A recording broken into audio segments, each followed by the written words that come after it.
الحمد لله وحده والصلاة والسلام على من لا نبي بعده أما بعد فأعوذ بالله من الشيطان الرجيم بسم الله الرحمن الرحيم يا أيها الناس اتقوا ربكم إن زلزلة الساعة شيء عظيم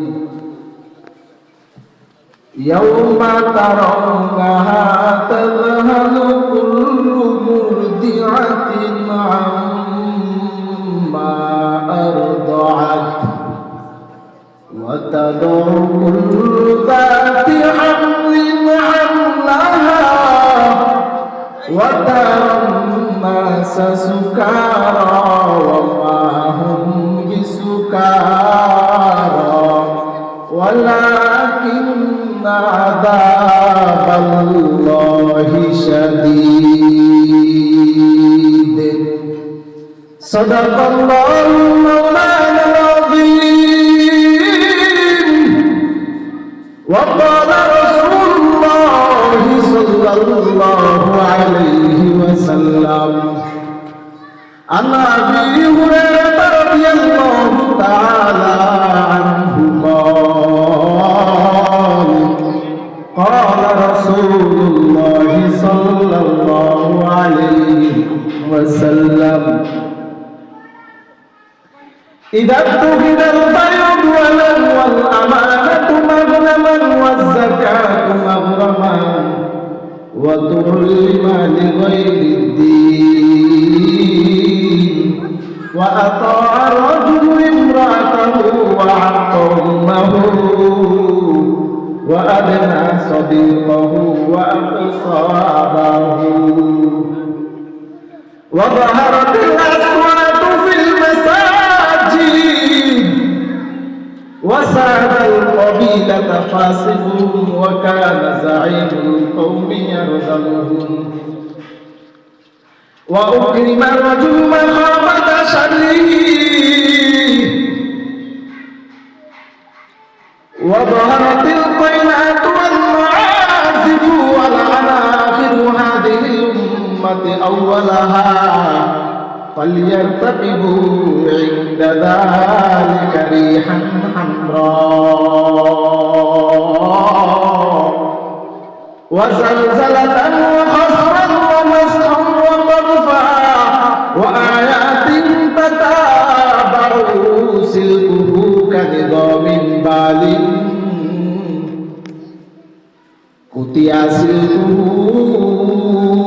فتتابع رواه الترمذي أو كما قال عليه الصلاة والسلام وقال تعالى في شان حبيبه ومحبوبه ومعشوقه ومخبرا وآمرا إن الله وملائكته يصلون على النبي يا أيها الذين آمنوا صلوا عليه وسلموا تسليما اللهم صل على محمد وعلى آل محمد كما صليت على إبراهيم وعلى آل إبراهيم إنك حميد مجيد اللهم بارك على محمد وعلى آل محمد كما باركت على إبراهيم وعلى آل إبراهيم إنك حميد مجيد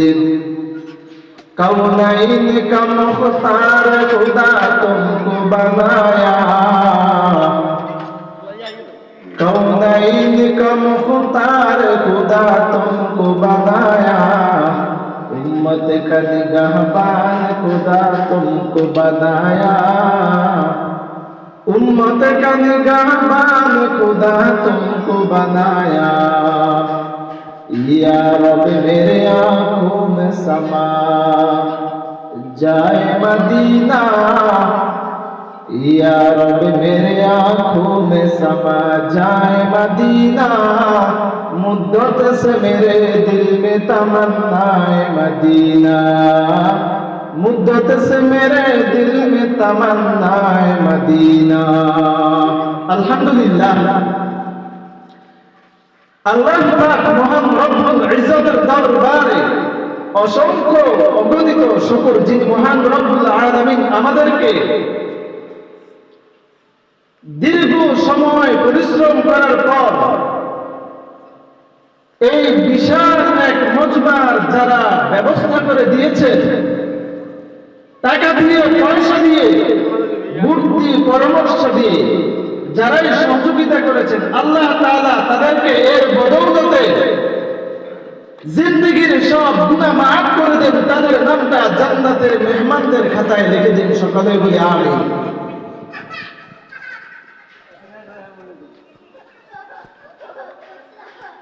আল্লাহ তাআলা বলেন,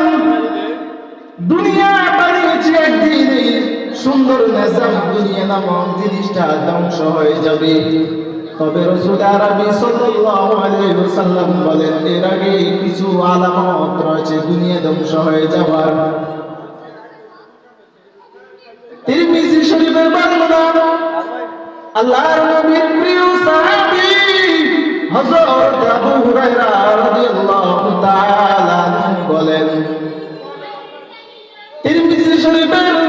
2211 নম্বর হাদিসের মধ্যে আবু হুরায়রা বর্ণনা করেন, قال رسول الله صلى الله عليه وسلم اتخذ الفيض والأمانة مغنما। যখন সমাজের মধ্যে এমন এক অবস্থা দেখবা, রাষ্ট্রীয় সম্পদকে নিজের সম্পদ মনে করে কোটি কোটি টাকা পাচার করে পাঠিয়ে দিবে, তার কোনো হিসাব নাই। অর্থাৎ রাষ্ট্রীয় সম্পদকে ব্যক্তিগত সম্পদ মনে করবে, এক নম্বর আলামত। দুই নাম্বার আলামত ওয়াল আমানাতু মাগনামান, যখন কারো কাছে কোনো জিনিস আমানত রাখা হবে সেটা ব্যক্তি তার নিজের মনে করবে, অর্থাৎ আমানতের মধ্যে খেয়ানত দেখা দিবে। তিন নাম্বার ওয়াজ যাকাতু মাগরামান, যখন ব্যক্তির কাছে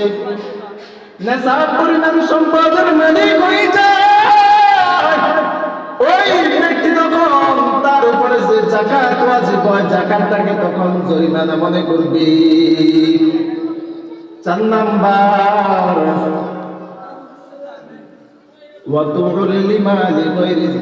যখন ইলম শিখবে তবে দুনিয়ার জন্য আখিরাতের জন্য ইলম শিখবে না। পাঁচ নাম্বার ব্যক্তি মায়ের আচরণ করবে, মায়ের কথা শুনবে না, মায়ের কথা কর্মপাত করবে না, মায়ের কথার প্রতি কোনো খেয়াল করবে না, ভুরুক্ষেপ করবে না।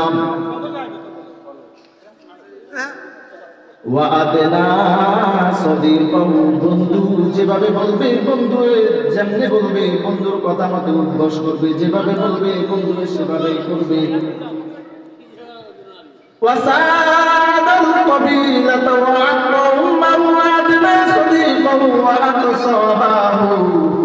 পয়গম্বর আরবি সাল্লাল্লাহু আলাইহি ওয়াসাল্লাম 6 নাম্বার কিয়ামতের আলামতটা হলো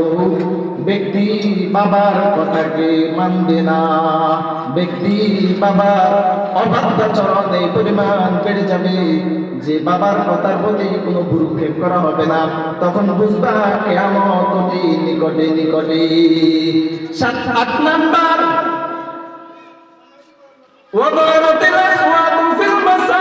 মসজিদগুলোর মধ্যে উচ্চ স্বরে আওয়াজে কথা বলা আরম্ভ করে দিবে। আমরা বর্তমানে মিডিয়ার মধ্যে দেখতে পাই, মসজিদের মধ্যে পিছনে নেতা নেত্রীর ব্যানারটা নিয়ে মহিলা এবং পুরুষ সকলে মিলে মসজিদের মধ্যে জনসমাবেশ করে, মাআদাল্লাহ, ওই মালিক আসমান